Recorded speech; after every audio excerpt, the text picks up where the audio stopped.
We've got breaking news here on CBS Sports HQ. Out of the NBA, LeBron James has agreed to a max extension with the Los Angeles Lakers. That's been confirmed by our Bill Ryder. It's a 2-year, $97.1 million deal for King James. That includes a player option for the 2024-25 season. James was entering the final season of his current 2-year deal. As you take a look at James's numbers for the Lakers, with and without LeBron, obviously much better with LeBron than without him, but both with losing records as of late. You can see the Lakers, of course, did not make the playoffs last year. The net rating has improved, but it's still in the minus numbers. Obviously, James looking for more success as they get set for the 2022-23 season. All right, let's get some reaction to this with our trifecta of writers. We've got Colin Ward-Henninger alongside Bill Ryder, who confirmed the report, alongside NBA champion Avery Johnson. Bill, I'll come to you first here for this. Your reaction to James signing that 2-year max extension.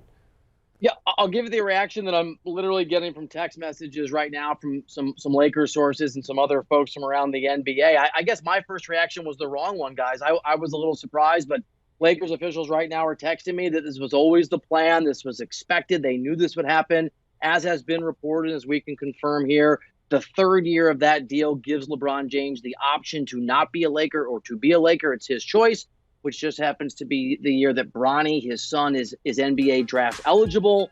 So LeBron basically locked in to be a Laker for the 2 years in which Bronny is not able to be in the NBA. And that 3rd year when Bronny could join the league, LeBron would have the option, if his son is drafted, to go play with him, as I think a lot of us expect will happen, because LeBron James obviously has talked about that. Yeah, I think there's these pipe dreams that LeBron was going to head back to Cleveland. I don't know if the fans there are happy or sad. They've got a nice young core being built there. But I think that this was always the expected move. I think most people around the NBA felt that LeBron was in a place that he wanted to be in Los Angeles. And the Lakers have obviously struggled the last couple seasons. But I think he's going to do everything in his power to pressure that front office to continue to make moves, whether that's Kyrie Irving or whether that's somebody else. So the news to me isn't that surprising. I think that, as Bill highlighted, that player option is very intriguing, because if Bronny goes somewhere else, LeBron could just opt out, go take a minimum salary and play with his son. And I think the other reaction for me is just that LeBron's going to be turning 38 years old. He's got 2 more years on his deal, player option. Who knows how long this guy is going to play? I think we need to sit back and kind of appreciate how great this guy has been able to be for this long. So those are kind of my initial reactions from this extension. Yeah, my initial reaction is LeBron James is communicating with all those guys that are free agents next summer, that there's no doubt that now that he's going to be a Laker, and you can start to make your plans in the way you decide or not decide, obviously, to sign extensions with your team, that he's going to be in a Lakers uniform. Now, whether Anthony Davis is there moving forward, obviously Russell Westbrook is probably not going to be there, because this last year on this contract, I doubt if they would re-sign him. But those other guys that are free agents, that he's giving them the comfort to know that he's stable in his relationship with the Lakers. He's not going anywhere. Sure, as the guys alluded to, he would love to play with his son, but I think this move is more about next summer than it is about anything, because he wants to have an opportunity to win at least one more championship. That was my next question was, we know that the Lakers, this roster construction has not gone well the way that it is. So how does this set things up for future roster construction here, Bill? Look, we know that Russell Westbrook will be off the books in a year, and that gives them the opportunity for some flexibility. But I think, as Colin pointed out, it's important to remind everybody, LeBron James is not a young man anymore. And the idea that he can continue to be a marvelous basketball player night in, night out, and he still is, but the notion that is set in stone is no longer true. And an NBA source, again, just texting with folks to confirm and get some insight on the story, pointed out to me what I hadn't thought of, which I think is interesting. Their perspective is, yeah, sure, LeBron would like to win, but he's comfortable and happy in LA. He wants to be in that market. He wants to be there at least until his son Bronny makes the league. This source's perspective, and I think it's a smart one, is that if LeBron, for injury reasons or otherwise, can't break the all-time scoring record next season, which is widely expected, maybe he can do it the year after, and this locks him into 2 years, and the opportunity to try and be the all-time leading scorer in a Lakers uniform, which has, at the risk of sounding cynical, guys, a pretty big brand impact. It's a pretty big moment if, like LeBron James, you'd like to be remembered as the greatest player in the history of the game. Yeah, and I agree. This is not just about on the court for this year, because this team as constructed, they're barely a play-in team. If you look at, the Warriors and the Mavericks and a lot of the competition, and even look at the Los Angeles Clippers, who are getting Kawhi Leonard and Paul George back. If they're healthy this year, they may be the best team in crypto.com arena. But I think this move is about, sharing with the other guys like a Kyrie Irving that, hey, I'm going to be a Laker. But at the same time, this year, even if he has to take a step back, if he doesn't play the full season, he still keeps his brand going. LA is obviously a huge market for a lot of the other opportunities that LeBron James have off the court. And then he can try to really spin it up for making that one big run with potentially one or two big free agents that they can potentially sign next year, or construct a sign and trade to get those guys in uniform. Because with this roster is barely a play-in team. Yeah, you talk about the Lakers, and if you're talking about on the court, I don't even know if it really comes down to LeBron James. I think it more comes down to Anthony Davis.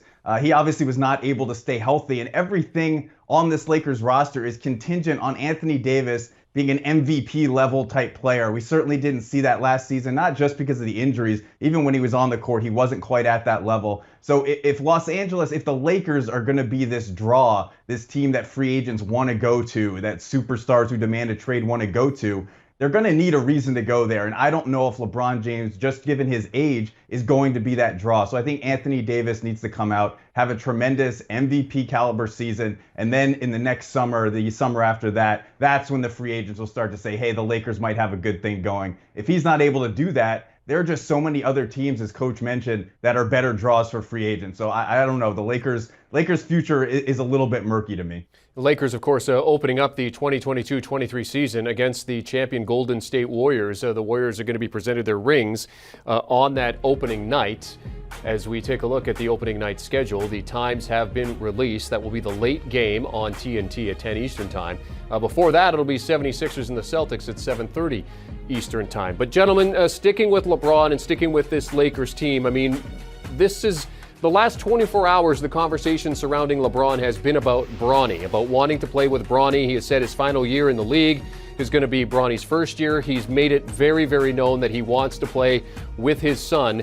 So when Bronny does manage to come into this league, I mean, it's not just about the Lakers, obviously. Other teams actually put on notice that LeBron's going to want to come there if they're the team that gets Bronny. So what are the chances that the Lakers are going to be that team, or does it look like by the end of LeBron's career, that third year, that option year, that he's going to be playing somewhere else?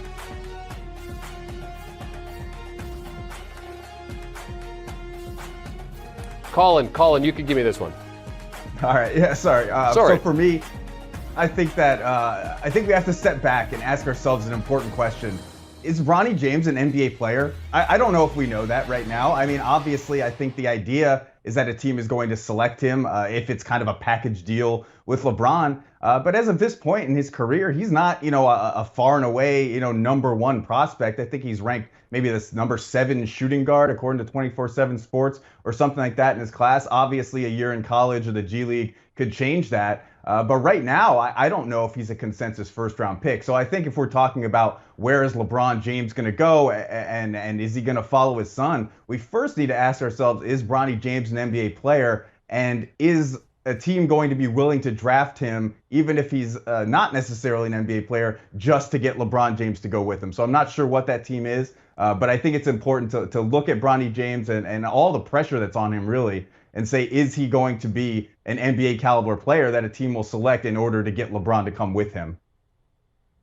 And unfortunately for Bronny James, and I think this is unfair, frankly, to have to talk about a young man who's not up to the – I think he's just not an NBA player, but it's his father who has created this as a story, and so let's answer it. The first answer right now, this could change. You talk to scouts, to people around the NBA who are honest, the answer is no. He's not an NBA player. And maybe at some point he's a second round or a first round pick. Almost every person that I've talked to who has actually taken the time to scout him. I mean, NBA officials, executive scouts who have actually taken the time to watch him at some length, think he needs a lot more time in college than his father seems to think that he needs. So no, I think the answer to Colin's question is right now, it could change. He does not project as an NBA level player in what would be his first year if he was a one and done player. And yes, talking to people around the NBA, the expectation is someone will reach for him at some point and draft him, either because LeBron James will still be good enough to impact what they do on the floor. And even if he's not, because LeBron James in a random market that maybe doesn't sell a lot of season tickets, that doesn't sell a lot of merchandise, that doesn't have a big draw, knows that there's an economic reality to having LeBron James as a part of that team. So I think it's actually, and guys, maybe a different topic, very unfair to Bronny James, for being honest, by his dad. And I'm a father. I respect you want to play with your son and you love your son, and what an incredible thing. But the weight of being LeBron James' son would be difficult enough if you were maybe talented enough to live up to those expectations. Every person I've talked to in the NBA, guys, and it's a lot of people, think that Bronny James trying to come to the NBA immediately to play with his dad is not good for Bronny James. Last night, I was watching the great Serena Williams, basically on the last stages of her career, lose to Emma Raducanu, who won the U.S. Open last year. I'll be in New York watching Serena in her first round match in the U.S. Open in New York. She's a different player now at 40 than she was in her early 30s, in her mid 30s, for a lot of different reasons. My point is, we don't know how healthy LeBron's going to be in 2 to 3 years. Injuries are the great neutralizer for any professional athlete. I retired at 39. And at 39, I wasn't the same player that I was when we won the championship with the Spurs in 1999 when I was 34.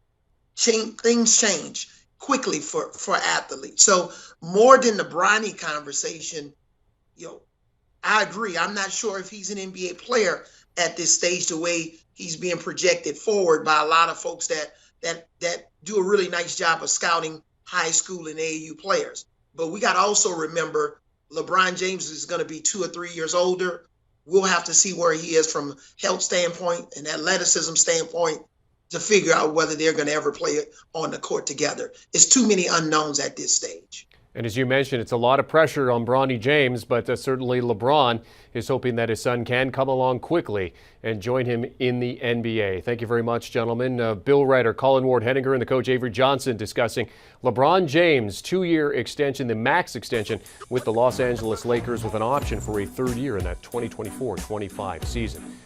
We mentioned that he's chasing become the all-time scoring leader. You can see he trails only Kareem Abdul-Jabbar, just over 37,000 points for King James. Do you want a sports network that delivers everything that matters about the game? The highlights, the picks, the instant analysis, no yelling, no fake debates, no politics.